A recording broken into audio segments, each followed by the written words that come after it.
First time niya malagyan ng isang sako.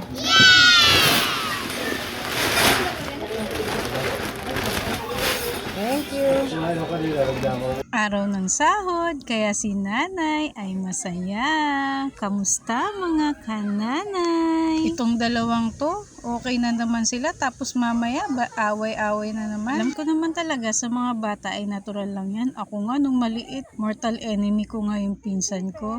Hi Insan! Hindi na talaga maiiwasan yan, lalo na sa mga bata. Kaya nga lang, kapag ang magulang ay masyadong protective sa kanyang anak, baka minsan ay mag-away yung magulang. Pero ako naman po ay hindi ko po pinapatulan yung mga ganyang klase. Nagpunta nga pala dito sa bahay si Tinderang Gala at kukunin na niya yung kanyang pusa na hinihingi. Ang kaso nga lang ay hindi namin makita. Ito talagang si Meme. Nakaramdam ata na kukunin na yung kanyang anak. Ang naglahong parang bula ang kanyang mga anak ay talaga namang tatalino ng mga hayop. Tanghalian time na nga mga kananay, kaya nagluto naman ako ngayon ng sinigang na baboy. O minsan lang ako kumain yan ha, kaya huwag nyo na akong pigilan. May bawang naman ako eh. At tinitikman ko nga yan kung sakto na ang kanyang asim. Nagluto na nga rin ako ng kamote at itong si Mikabel ay mahilig sa kamote. Mabuti na nga rin yun kesa naman sa chichirya. O ayan mga kananay, nakaluto na nga ako. Tara, kain po tayo. Ngayong araw nga ay araw na ng sahod. Kaya ayan, mukhang energetic si kananay. Minin, excited na din yung mga kananay ko dyan na pumindot. Gabi na nga na sinabi ni tatay na positive na meron na daw sahod. Kaya ayan, naka-withdraw na nga ako dyan mga kananay at nagpapadala nga pala ako ng kanyang budget. At ito nga aking anak na si Mikabel ay sinamantala na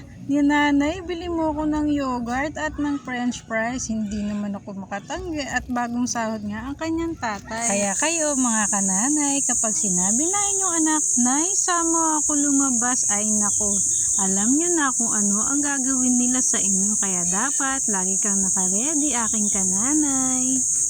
At dahil nga ang gamit ko sa bahay ay Calandeus oil na mga kananay, grabe, first time ko talaga na makabili ngayon ng isang sakong bigas. Sobrang laking tipid talaga mga kananay. Sa Bulacan nga ay 1.8 na ang gasol. Dito sa amin ay hindi ko alam kung magkano na, 1.5 ata o mahigit pa.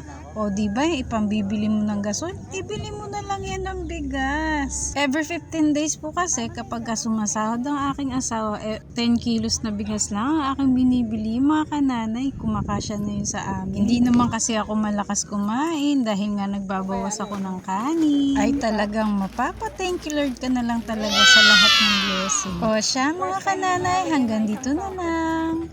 God bless everyone. Thank you for watching. Bye-bye.